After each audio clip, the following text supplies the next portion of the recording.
Commanders family, another special episode of Next Man Up post-holiday edition. We have Jamison Crowder pull up to talk about what his season's been like trying to overcome an injury and how great it feels to be back on that field. Then we throwing it back to a Washington legend. And yes, I called him a legend because of not only what he's done on the field, but what he's done post-career for the DMV. Tim Hightower, the DMV's finest, pulls up to talk about being from here, how he felt he let the city down, and how he's tried to overcome that and give back to the city that he loves so much. Commanders family, all that and more on this week's episode. Next Man Up. Gotta hear it twice. Commanders family, for our Next Man Up, we had to save one of my favorite for last. Our wide receiver, Jamison Crowder. Brother, how you doing, man? I'm doing great, man. Can't complain. Blessed, man. Hey, man, good to have you here, dog, man. What a year it's been for you, man. So let's get right into it. First thing, man, how you feeling? How's everything going, brother? Man, I'm feeling great. You know, got the body and everything feeling good, man. I missed some time, but I'm feeling good, man. Looking forward to going down the stretch. It was great seeing you here, man, because a lot changed coming into this season, man. A lot of people aren't here no more that were here last year when me and you was coming back over here.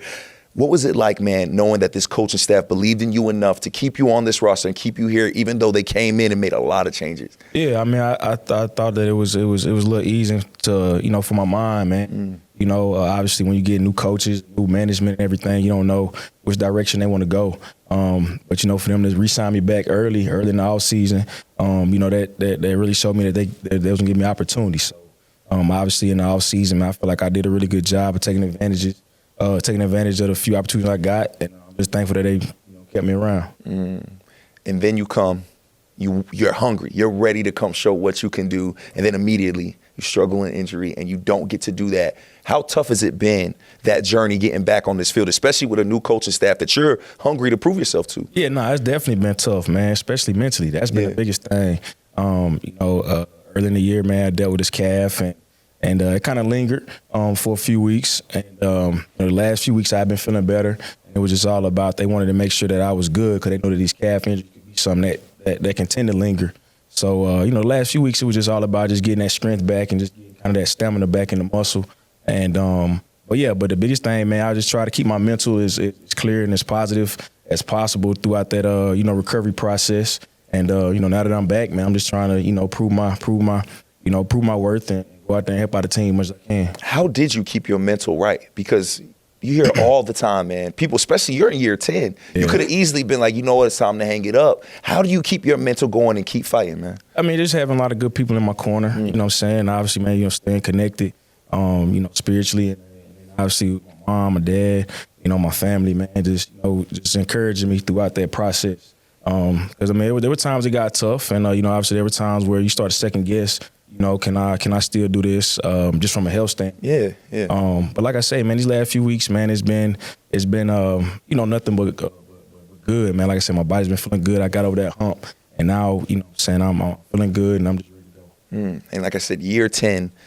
What does Jamison Crowder play for now? What motivates you? Because that's not easy, man. I've seen you on that practice field every day trying to rehab, man, trying to get to it, bro. I respect it a lot because I know that's not easy, especially when you don't necessarily have to. So what are you playing the game for right now? I mean, just the love of the game, man. I just love to play and go out there and compete, make plays. And that's basically all it is, just going out there, man, having fun. At this point, year 10, man, I don't really have any stress, any pressures. Just go out there, man, and make plays and still so that I can still play. Then you finally get a chance to get back on that field out in New Orleans when we're playing the Saints, man. How great was that moment for you to be able to get out there and you also got some plays made too? Yeah, it was a great feeling, man. It's been a while since I had been out there. But, I always had a mindset, man, whenever I see the ball coming my way, I try to make the play. And Jaden, was able to throw me a few passes, I was able to make a few plays.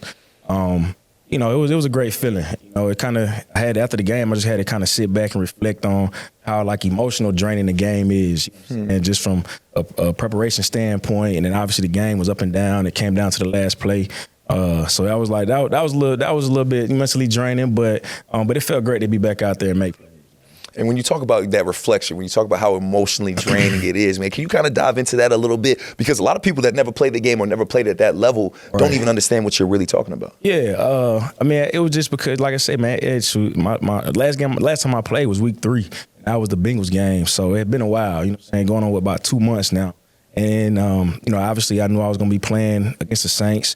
But just that whole preparation, like the mental preparation of waking up Sunday, getting back into my routine, you know, what I'm going to eat for breakfast, how early I want to get to the stadium, obviously the warming up, all that, you know, it kind of takes a toll on you, you know what I'm saying? It's a lot that go into it, obviously to get your mind, your body right, to be able to go out there and perform. And like I said, after the game, I just kind of had to sit back and just reflect like, dang, it's a long day. Like, it was a lot that went into it, just went into going out there and preparing to play. And I hadn't done it in a while. So, you know, I'm just glad to get back out there, glad to get back into that rhythm, my routine and everything. But at the same time, it was a little mentally draining. When you have that moment and you do that reflection and think about all the things you went through, and then you still have games to play, right? Does that make you a little more eager and motivated to get back out there and go through it again? Yeah, no, more certainly, especially when you make plays. Yeah. And you go out there, you make a few plays. You know, it's just kind of like, man, for me, it's like each week, you know, with the opportunities I get, I'm just trying to see if I can make more plays. You know what I'm saying? You know, make my presence felt out there on the field as much as I can. So that's just kind of my mentality. You know, I'm hungry, you know, going forward. Like I said, when I get my opportunities, man, I'm just trying to make the most of it. I think what's been most impressive to me is seeing you guys, you, Jonathan Allen, even Ertz, guys that are struggling with injuries right now, but y'all still in this building. Y'all still around, man. I've heard a lot about how Jonathan Allen's been able to help that defensive line from afar. How have you been able to help this young wide receiver room from afar, and not necessarily being on the field, but just being a leader? Yeah, I mean, even when I was dealing with my injury, man, I was still trying to stay as much as engaged as I possibly could. You know, I was going to the meetings and things like that, and you know, obviously just giving my input where I saw fit. Like I said, I was just staying engaged, whether at the game, on the sidelines. You know, if it was something that I seen or saw, I was, you know, letting guys know, just giving, you know, advice, whatever it may be. So that's how I was, you know, able to kind of stay connected to the game during my time away. And then we got a rookie in Luke McCaffrey that, you know, is getting better every single game. And I see a lot of skill sets that you guys have that are very similar. How have you been able to help him out and kind of help him come into the NFL as a rookie? Right. I mean, same thing, you know, whatever I see, just kind of give him a few nuggets here and there. I think the unique thing about Luke is that he comes from you know, a family of a lot of obviously talented NFL players. You know, it was crazy because his older brother, Max McCaffrey, man, Max played together at Duke. Wow. So I know his older brother, and obviously you got Christian and obviously, you know, Luke. So he comes from a good lineage. And obviously his dad. So, but yeah, man, just, you know, whatever I would see with Luke, I would just give him, you know, nuggets here and there. And obviously, you know, he's been receptive, and he's a good player, and I think that he'll have a really great career in this league. And I think it helps all of you guys, even you, I'm sure, having a coach like Ingram over there, somebody that's played the game at a high level and is out here. I feel like that's what this coach staff is full of, guys that have played at a high level. Man, what has he brought to that room, and how has he helped elevate everybody in the building? Yeah, I mean, I think that's one thing that you know, that's different when you have a coach that is you know, played the game, and you know, he also has that in helmet perspective. You know, a lot of times you have plays and concepts and things like that are drawn up on paper. And, you know, sometimes they don't always go according to plan. But when you have a guy, coach that has played in the league and understands that, you know, things can get altered out there, whether you're running routes or blocking assignments, and they understand, you know, why, you know, players did a certain thing, it makes it that much easier to go and communicate with you know, the coach and stuff like that. It just kind of helps, you know, that relationship and that bond even that much more, in my opinion. And I just think that, you know, coach's energy that he brings, you know, day in, day out, he's chill, but he's also, you know, he has that, just that little fire and desire about him, you know, to kind of bring it to the practice field every day, and obviously the game. He's not going to do a lot of talking, but he's going to let you know what you need to do, and he's going to kind of let you be yourself. And, you know, you can't really ask for much more than a coach. It's been very exciting to see y'all in this offense, man, and see what y'all been able to do. And now that you've got to play some snaps under it, man, how much fun is this offense for you guys? Yeah, I mean, it's really fun, man. You know, like I said, when I was out, man, I was able to just sit back and watch, man, and seeing, you know, some of the guys, man, getting involved. Obviously, you know, OZ, Noah Brown was, you know, doing a really good job. I mean, obviously Terry, you know what I'm saying? Zach Ertz, you know, he's made you know, his plays and stuff. So I was just eager, man, to get involved, and man, going forward, man, like I say, I'm just trying to establish myself and, you know, have a little fun with them guys, man, offense for sure. Yeah, man, and then rookie quarterback Jaden Daniels. You know, we got to bring it up. You know, we got to talk about it. Yep. You've seen a few quarterbacks in your day. What do you see from Jaden Daniels that makes him so special and so perfect for this burgundy and gold jersey? Yeah, I mean, I think it's one thing that everybody kind of sees, man, just his poise. You know what I'm saying, to be a rookie quarterback, To come in and just be so cool, calm, and collected, you know, in certain situations, man, that's something that you don't really see from a lot of quarterbacks. I mean, you don't even see that from veteran quarterbacks sometimes. Just him being so poised. And I think that his knowledge of the game, man, it's on another level. And like I said, I just think going forward, man, he's only going to get better. He's only going to be, you know, just a great quarterback here in DC for a long time. Jamison, it's always great talking to you, brother, man. I appreciate your time, man. Can't wait to see what y'all do. Jamison, man, it's been great talking to you, brother. As always, man, next man up right here, Jamison Crowder, Commanders family. Shout out to my guy, bro. Appreciate your time, man. Appreciate it, man. Thank you. Commanders family, for our Washington legend, we have somebody very interesting. Didn't spend a lot of time playing for Washington, but is from here, has dedicated his off-the-field career to here, and has done a lot, not only for the Burgundy and Gold, but for their alumni. Introing our next man up, running back, Tim Hightower. Brother, how are you doing? Man, I'm doing well.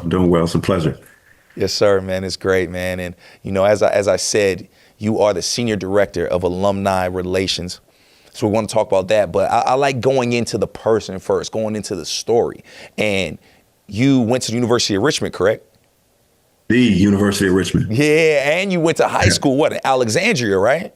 Man, I went to 4 different high schools. I finished in Alexandria. Alexandria always gets the press in the pub, but man, I started in PG County, friendly high school, spent some time, you know, I had coffee at DeMatha, went back to Friendly, went to Westlake. Man, I went to 4 different high schools, but I finished at Episcopal High School. So I had the true DMV tour. So your blood and DNA is ingrained into the fabric of the DMV, man. And that's why right. I think it's important to talk to you, because even though you didn't have a very long tenure here, this was your home team, this is your hometown, and you've still chosen to make it home, man. So I think let's get right into it. You have said on record before that everything that you got, as far as football, as far as NFL, you really built that at the University of Richmond. Is that true? No doubt, man. Look, it's the first lesson I would say is I remember coming out of college or high school, and it was down to the wire whether I would even have a college scholarship. And, you know, I'm going back and forth to my coach, and every day I'm checking any calls, nothing. And next thing I know, you know, you've got all your colleagues, and they've got all the hype. They've got 1, they've got 5, they've got 10, they've got 20, 50 offers. And man, you start to second guess yourself and all the work that you've done and to that point. And so even getting to the Richmond, it was one of those things where it's like Richmond came across and I'm like, man, who is the University of Richmond? What is that? Is that ACC? Like, what conferences? I didn't even know what it was. But the first lesson that I learned, and one of the things that still stick with me, is sometimes all you need is what you have. And the person, and having someone going where you're celebrated, not where you're tolerated. All you need is one shot. All you need is one opportunity. All I had was one opportunity, right? That was the only place that wanted me, and that turned out to be the best thing that could ever happen to me. And you make the most of that opportunity because you have such a great college career that you end up getting drafted into the NFL by the Arizona Cardinals. So you headed to Arizona. You've been in the DMV your entire life, man. When you got that call, when you found out you were being drafted there, man, what's going through a young Tim Hightower's head? Man, just first of all, I was pissed off. I don't know what in my mind thought I was getting drafted higher, but it's one of those things. Sometimes delusion can be good, and I wanted to be taken in the first or second round. And so my first thing was, man, I'm getting on this plane and I'm getting out there and getting to work. Family there, they're going crazy, they're happy, and I'm all pissed off. I'm like, man, you're supposed to be celebrating. But it just was one of those things of being a kind of underdog and coming from where I came from. It was like always this chip on the shoulder. So I don't think it was actually until after that first year and playing in the Super Bowl till I was actually grateful. Up until that, it was like from the time that they called me, I'm sitting on this call with Ken Wisenhunt and with Maurice Carthon, like, man, why the hell y'all didn't call me, pick me up earlier? And so it's a weird position. I was appreciative, but I was pissed off. And so it wasn't until after that first year, you're able to kind of sit back, reflect, go back home, and kind of really, understand what just took place this past calendar year. And that's, of course, because you are a true competitor. Not only are you a competitor, but you're used to playing at the highest level, being a starter, doing all of these things. So I understand why being drafted lower than you thought could, caused that chip to grow and get bigger. But do you feel that that chip on your shoulder is why you were able to get on that field your rookie year and actually end up having some success? 1,000%, man. It's such a fine line between, and even especially in the work that I do now, we're working with former players where, I'm coming in there, Edgerrin James, Hall of Famer, somebody who I respect and have a great relationship with.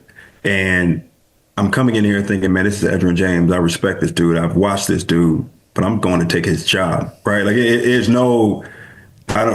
wasn't the fifth round. Again, to me, I should have been drafted higher. No one said that. My agent didn't tell me that, but just my mindset. I'm a first rounder and he's got my job.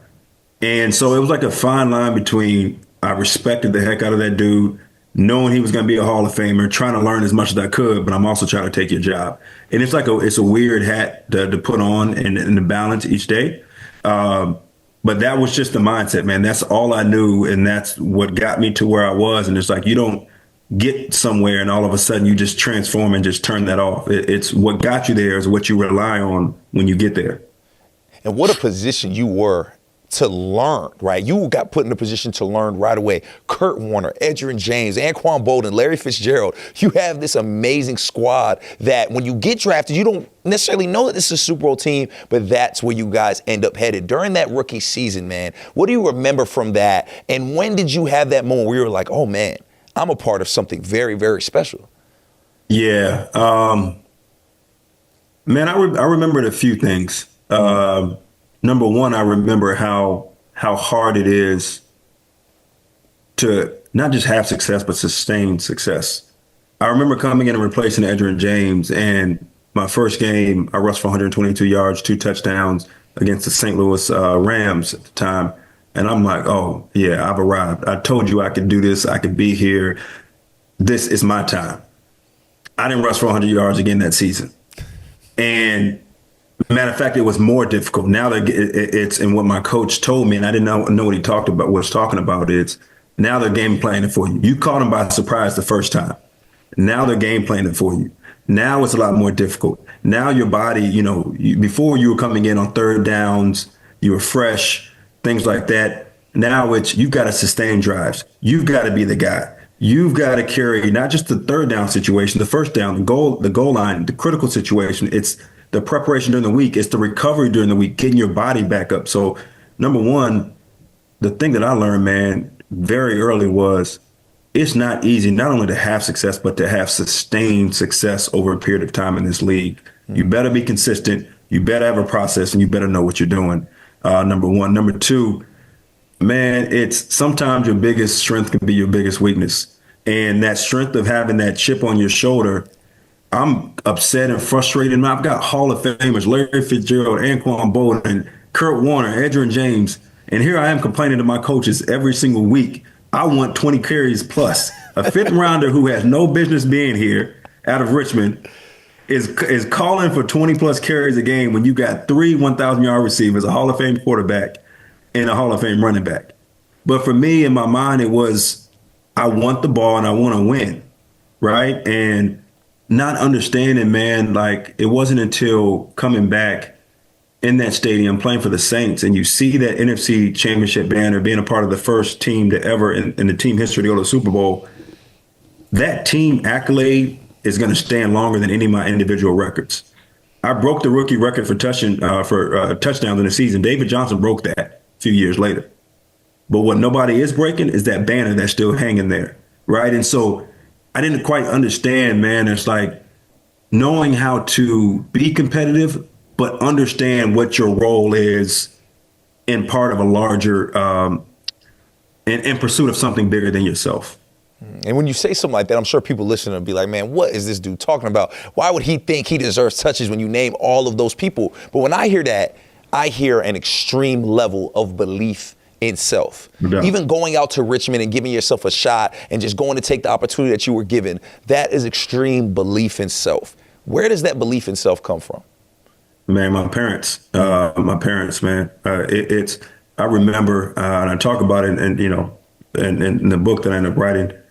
I remember my dad, man. He would he would get upset. If I ever came home and told him about what somebody told me about what their opinion of me, he would get upset.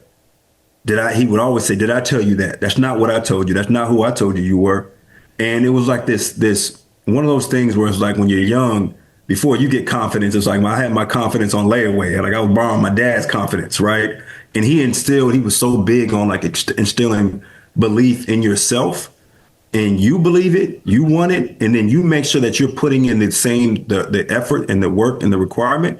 But don't you ever let nobody talk you out of what you want or what you can and can't do. And again, it's like, if my dad is putting that in me, then there's nothing that no one else can take away from me. And then now you start with that. And then as you start to have milestones that it's a coach used to tell me success comes from demonstrated ability. So right now it's like you start with a belief and then you start to accomplish a few things. And so now the confidence grows from the belief, the affirmation, but then now the demonstrated ability. So by the time you get to the NFL, it's like, man, look, who are you to tell me? I've been doing this since I was in the third grade. Who are you to come and tell me what I can or cannot accomplish? You weren't there when the dream started. So anyway, I could digress, but that's where it started for me. It was definitely my parents, and that shaped over time. You get to be in the Super Bowl. You get to play. You've accomplished this dream of being in the NFL, even though the odds were stacked against you. Then you find out you're being traded to the Washington Redskins. You're going back home to the DMV, man. What is the first thing that goes through a young Tim Hightower's mind when you heard that your hometown team, the team you grew up watching and rooting for, said, you know what, we like this kid enough to trade for him and give up a draft pick for him? Yeah, man, it was such a mix of emotions. There were so many things. It's such a weird feeling, man. You know, I spent 3 years there. A place that, you know, gave me an opportunity. You embrace it. But it's weird. It's like, now, am I no longer wanted? Is that business side of it as a player? I don't think we quite understand and grasp the business of it, you know, young in our careers. But then it was bittersweet because it was back to the DMV. It's like, this is where this place raised me. Right. And so it was the excitement of, man, driving past at the time FedEx Stadium and hearing the song and hearing the conversations in the barbershop talking about, you know, the game and all that kind of stuff on Monday and Tuesday and things like that. So it's like, man, wait a minute. It's mean I'm not wanted, but man, I get a chance to go back to all the people in my high school coaches and all the people in the church family and all. So it was a bittersweet moment. But ultimately something that I was excited, man. It was a dream come true. Like I said, for every player to get a chance to play in your own backyard and have people see you who watched you grow and build a name for yourself and for your family, man, it was special. It was special. And you hear a lot, especially from athletes, right? It's not always easy to go back home, especially as a professional athlete, and then to go back home and play and stay locked in and get focused. So you're excited when you hear about it, but then you got to do it. Was it everything you thought it would be, or were there challenges that you weren't expecting being back home for the first time after a few years? Look, let me tell you something. I'm glad I didn't get drafted here. That's for sure. Man, let me tell you something. I'm glad I didn't.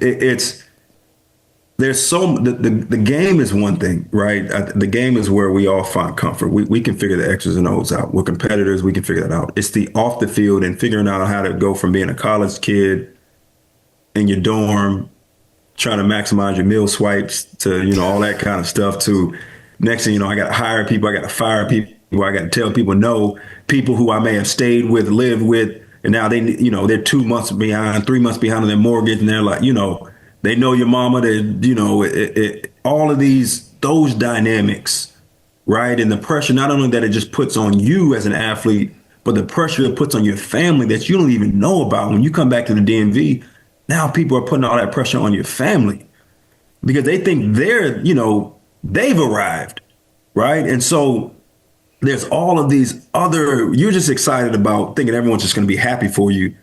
But really, there's all of these expectations and pressures that as a young dude, man, I'm just glad that I wasn't there, you know, my first year. I had a few years to kind of figure out the ticket. What's the ticket strategy going to be? Who's going to be the no person? I still didn't get it right, but I just remember being a ton of emotions, man. And for me, as excited as I was, it just was so bittersweet. And I felt like I let the city down, in the way when I got hurt, because there was so much promise. It started out so strong. And it just, to me, it was such a mix of emotions from where it started to where it ended for me personally. Right, because I mean, you come in, I think your first games against the Giants, ball out. Then you have some games where you're still playing great. Then your last game before you tear that ACL was a great game. So you get here, you have that high, but then again, you mentioned that ACL. You said you felt like you let the city down. What was it like dealing with that in real time in that moment? You come home, you find success, you're finally, becoming that feature back that you always knew you could be, and then it all gets taken away at the crib. What was that like for you, man? Yeah, man. I mean, even saying that, like at home, that was difficult, man. It felt like a nightmare. Wow. I remember, so I get traded, and Mike Shanahan calls me and tells me I'm going to, come here to Washington, and he's excited. He wants to build a team around, me and what we do, and kind of an identity and the way I run the football and things like that. And the last thing I remember going out of the huddle, the stadium, the locker room for the Panthers, Kyle Shanahan looks at me and he says, "Hey, I'm putting this game on your shoulders. I need you to get us out of here."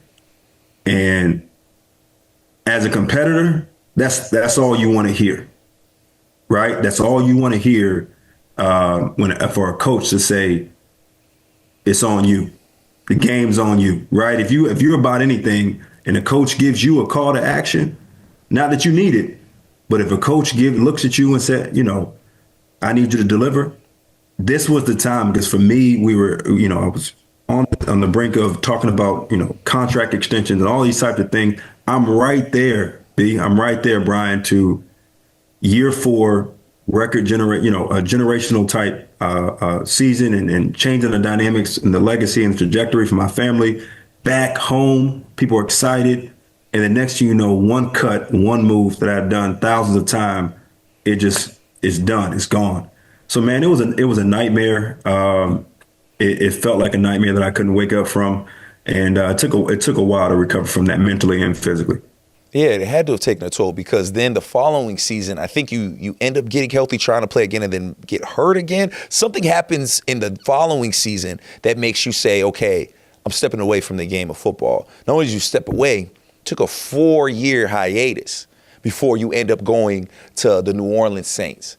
Talk about that period of time, because it sounds like it started with that injury and that it kind of just spread until you were able to get that second chance. What caused that 4-year hiatus from the NFL?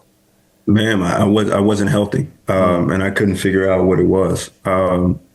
So, yeah, I tried to come back the next season and prematurely. And again, as a competitor, you want to push yourself, and you feel like, again, what got you, sometimes your greatest strength can be your greatest weakness. Not knowing what it means to rest, to fully recover. No. I got here by grinding. I got here by, if I got to do 3 days, if I got to do 4 days, if I got to do 5 days, I'm going to get back and stronger. But not listening to some of those signs, and my knee just wasn't right. And so I get there in training camp, and sure enough, it wasn't. And that led me down a path. For whatever reason, my knee wasn't responding. And I'm seeing doctor after doctor after doctor. And it just wasn't getting better. It was swelling and infections and all these types of things. We'll come to find out my knee was infected, and they had to, 5 surgeries later, and a lot of money and hundreds of thousands of dollars and flying across the country, seeing every doctor possible. I finally got a 18th opinion, and they finally were able to address it, but it just took that long, man, to find out what was going on and to get my knee back fully healed. So you go through all of these ups and flows, man. You get to your home. Like you said, you go through this injury that already makes you feel like you've let a lot of people down. And now you're just trying to play the game you love, but you keep getting obstacle after obstacle, surgery after surgery. 4 years, Tim, is a long time. That is an extremely long time to be away from anything. What keeps you going through those 4 years, man, what keeps you going? Because I'm sure there was plenty of times and opportunities where you could have just been like, you know what, I'm gonna hang these cleats up, this dream's over. What kept you going, man? What keeps you going? Again, you go back to where, you go back to where you grew up. And I remember my dad,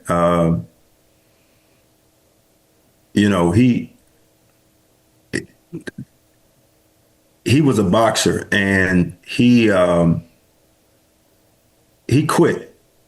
He was a professional boxer, and he was going up through the ranks, and he walked away from it for various reasons. He walked away from it, and I'll never forget just growing up, the pain of regret of walking away from something that you love. And he would always tell that to me, son. He said, son, like, you never give up on something that you care about. You'll regret it for the rest of your life. And I would hear that as a young kid, and I would see it, his frustration of quitting or giving up on something that he cared about. And I didn't know that I would need it 20 something years later as an adult, as I'm going through and battling one of the hardest, most difficult times in my life. So number one, I thought about, you asked me where my inspiration came from. Well, where did that come from? It was my father. I went back to my father. And I remember, and I said, you know what, man, maybe this was for this time. And I know what that felt like as a dad and as a man, to live a life with regret. And I don't want to live that. I don't want to live this life with regret. So I thought about that. And then I thought about, man, look, what if there's some way? I thought about my kids. I thought about if there's some way I could do this, how would it impact and change lives? How would it impact and change lives and my family's life and trajectory? And it was worth that risk for me, and the reward was worth that risk. So for me, I was all in for as long as I could tolerate. I was all in. So, Tim, you mentioned the reward being worth the risk. So after that 4 years, you do make it back to NFL, you get to the Saints. When you're in it, when you're back in the NFL, did you still feel like that reward was worth the risk? 1,000%, man. Yeah. 1,000%. You know how many guys came up to me afterwards and just, wanted to know and just part of that story and just wanted to understand. But more importantly, forget for anybody else, for yourself. When you do something that you feel like you probably, like, you're at your wit's end and you don't know how much you have left in you. And it's just like, it was definitely probably the hardest thing that I could have ever endured and done. And it increases your capacity, your confidence, your all these things where it's like, man, okay, I made it growing up and getting here, but then it was all taken away. And then I got back, right? Like, it's just a different mindset where you're just like, man, you know what? Number one, you got a different perspective on life. On things can come and things can go. People can come and people can go. But you know what? That gift that's on the inside of you and that passion that's on the inside of you and those people who are around you and that belief, those are the ingredients that I can get back no matter what happens. I can find my way back and I can find purpose again, man. And so that for me, it was important for me to be able to have that experience and be able to carry that in the way in business and the way I raise my kids and the way I just carry myself as an individual. When did you realize and decide? Because clearly, man, your entire life has been fighting to be on this field, fighting to play football, and rocking that chip on your shoulder. And when you have those chips on your shoulder, it's really tough sometimes to let it go. When were you done with the game? When did you realize, like, hey, okay, I've done it. I've accomplished what I needed to. Now it's not me quitting. It's me stepping away. Because like you said earlier, your father told you, hey, man, don't ever give up on nothing. When did you realize it was okay to let the game go? Man, look, I was San Fran. So I leave New Orleans. I go to San Fran 2017. And, not for the right reasons. Pride and ego is a whole nother lesson for a whole nother day of making decisions based on pride and ego and not based on the facts. But during training camp, I'm not feeling great. I'm not feeling right. I'm just unsettled. But, at the time, my 2-year-old son is there, and my wife had caught herself doing something good. She had ordered this little jersey for him, and they were going to celebrate me on the day after the final cuts and all that kind of stuff. And I found out I'm getting released, and I'm sitting there in the room. I'm trying to make sense. I'm like, man, I'm trying to make sense of everything. And how did I get here? It's not supposed to end this early and all that kind of stuff. And my son, she finds out that I got released, and so she hides it. She tried to hide it in the corner or something like that, so I didn't see it. My 2-year-old son walks in the room, and I don't know how he found it, but he found it and he went and put it on. So he walks in the room with this jersey, and I turn and I see it. And it's a jersey that I would have had if I would have made the team. And I just start crying, man. And I felt like I had let him down, but then there was like this shift it was like a shift. And there was like a piece that came on me that it's time, but I don't have to do it in this way anymore. That my identity does not have to be defined. What that meant, because as a kid, the ironic thing was, if I'm being honest, man, I used to have a number 22 49ers jersey, being from California, in my jersey, in my room. My parents were big on visualization, and if you can see it, you can be it. And I had a 22 jersey, and my kid walks in with this 22 jersey, and it was like a full circle moment. And it just, I don't know, it was just a piece, man, that came over me of like, Brian, this is it. This is it, man. And so it just, the first time where it ended prematurely, it was unsettling. The job didn't feel finished. And while this still didn't feel finished, there was a piece that came over me that, man, I did what I needed to do. I can now show him something different and start the next part of that journey.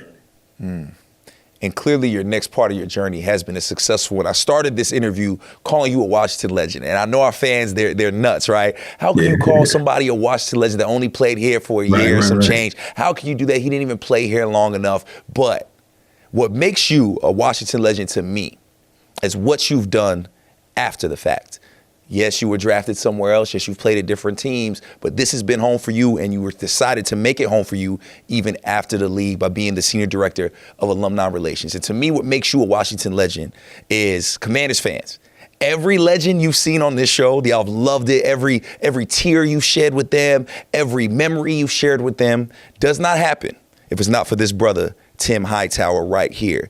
The way he's able to build these relationships with these legends, even guys he never played with, even guys that played for a team that he didn't have a long stint on, he's been able to find a way to bridge the gap between the new generation, people like me that are coming in, and these legends. So to me, that's what makes you, Tim, a Washington legend. So first things first, I got to give you your flowers, bro, because my show, Next Man Up, has grown because of our relationship, because of the way we've been able to work together and get these guys in. So your work that you are doing for this team goes so beyond anything you could do for the field. We talked about how those stats, eventually everybody breaks records and stuff like that. But what you're doing right now for this team and what you're doing for the alumni and ingraining them back in this culture. Because, a lot of guys left. A lot of guys turned their backs, but everybody's coming in now. And a big part of that is what you're doing, man. So first things first, got to give you your flowers. Thank you for that. Now let's talk about it. What goes in that decision that makes you say, I want to make this home again. I want to stay with this organization, and I want to do stuff for all the players, all the alumni that have done so much for the Burgundy and Gold? Yeah, well, first of all, I appreciate that. And number one, the respect that I have for this game and the respect that I have for this organization, I don't take that lightly from the standpoint of being called a legend. Man, I've talked to some of the legends. I've talked to the Darryl Greens and the Art Monks and the Doug Williams and the Theismanns. And look, I've had the list goes on and on. All these guys. The list goes on and on. There's so many in the 94 years, almost 95 years. Yeah. There's so many of them. And so I understand that, look, there's one thing that they say, there's levels to this thing, right? And so I get that, and those guys have earned it. The B. Mitches and the Santanas and the Smooth, those guys have earned it every right. And the second thing I'll say is, man, I just, the respect that I have for Jason Wright, as a former teammate of mine, knowing what he's endured. And look, he opened the door. He gave me the opportunity to be here. He saw a vision and entrusted me to build something here and to create a vision here. And so I'll forever be grateful for him and the opportunity that he extended for me. And the last thing I'll say is, look, as I told you, man, the way that it went down, I felt like I let the city down. And I did not want that to be the legacy that I left here. The respect that I have for this organization, for this city, I didn't want that to be the legacy that I left here, man. And so to get a chance, and when I had the opportunity to come back here, I wanted to be something bigger than, to what I said earlier, bigger than myself, right? And so seeing an opportunity, how can I help celebrate and pay homage and reconnect and restore pride for these guys and their families, for everything that they have put and left on this field. The conversations, the first few months, guy after guy after guy, they felt disconnected, they felt disrespected, they felt dishonored, they felt all these things. That became personal for me, and knowing my own personal experience transitioning out, but more importantly for this franchise, it was a no-brainer to take this opportunity. But more so, I want to make sure that I leave this situation and leave this franchise and this community better than the way that I found it. And you're well on the road, because look at where this team's at now. Based off of when I started, based off of when you started here, this team is talking playoffs. This team is talking, you know, conference championships, like, things of that nature that just, you've seen it, that just wasn't the conversation. A lot of that has to do with the new ownership and this new coaching staff, man. Now that you get to look at it, as an alum yourself, and you're watching what our guys are doing on that field, man, how much pride do you take in seeing the Commanders being a successful team again? Man, look, it brings, it brings joy. I love to see it and to be a small part. Look, I haven't touched the football field. I have nothing to do with DQ and AP and what they put together and the product. My hat's off to them. They're doing a tremendous job. But ownership has come in and facilitated and put the pieces around. I could just say from when I first got here to see you look at when I was out of the NFL and you said, what kept you going? A vision kept you going. Vision and a hope for a better tomorrow, right? And so we would talk about that 4 years ago and changing a culture and how even just alumni played a role in that, and understanding that guys who understood the legacy, what is a championship legacy, and having those conversations about how close the Hogs were and about, how people revered Doug and how and all these different conversations of what went into championship pedigree football, to see the city get behind and this all of these things, to be fortunate to be on one side of it, but then to also have the opportunity and the privilege to be on the other side, to see it get turned around.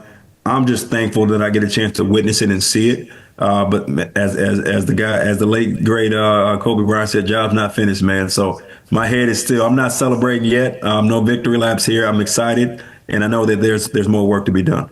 Job's not finished. Crazy to think there's only a few games left in this season, man. But what a great season it's been. And Tim, again, thank you for just, working with us, man, and helping us hear from these legends again and just bringing them back into the fold, because it's so important, man, to us, to this fan base. It's just such a big deal, man, and what a story you've had. So I also appreciate you sharing that story. Such a story that you made it into a story. You wrote your own books. That's how I want to end, Tim. Your book came out a few years back. What inspires you to put everything you've been through, because that takes a lot of vulnerability, right? To put all the things you've been to, put it in a book and share it with the world. What inspires that? Look, I having so many questions after I came back, and just people asking. Like one thing that I learned was, it's bigger than football, man. Football was a game that we played. It was a game that I dedicated myself to. But the thing that when I was outside of football, I had a chance to really connect with the real world and people who are going through everyday challenges, health, family, personal, financial. And the question that was true for everyone was, how do I know what's worth fighting for? How do I know when to hold on, when to fold on, what relationship to fight for, when to, job, whatever that may be. And there were some lessons and some principles. When I was in my time, I literally would search, and I'm reading articles and I'm watching podcasts, listening to podcasts and YouTube videos. And I searched for inspiration everywhere that I could and studied people who were overcoming insurmountable odds, just to gain the hope and the vision and for me to get through to the next day. And so I said, who am I to not share some of the lessons that I learned in my time. And if it can help a few people, great. But I at least owe it to leave it and put it in paper and put it in document. And hopefully it can help somebody else if they're going through something in their life. I believe our stories should all inspire each other, right? And we should share our stories. And so for me, it was part of a series of conversations with different individuals. And it was, hey, it's time. Put it there and let people use it as they choose. If that is not the mindset of a legend, I don't know what is. And forget Washington legend. We're calling you a DMV legend, man. Came up through here, came back, then came back again and stayed in a whole new role for us, man. Thank you for everything you do, Tim. Thank you for taking the time. Commanders family, I hit Tim up maybe about like 20 minutes before the interview started saying I needed somebody to rap with, and he did that, man. So, Tim, I appreciate you always being a phone call and text away, brother. Thank you for everything you do, man. And again, a true DMV legend. Commanders family, our next man up, Tim Hightower. Brother, I appreciate you, man. Appreciate you, man. Commanders family, we hope you enjoyed this week's episode of Next Man Up. Remember, you can watch older episodes all through the Commanders YouTube page or stream the audio wherever you get your podcast. I am your host, Brian Coper Jr., and this is Next Man Up. Catch y'all next Friday.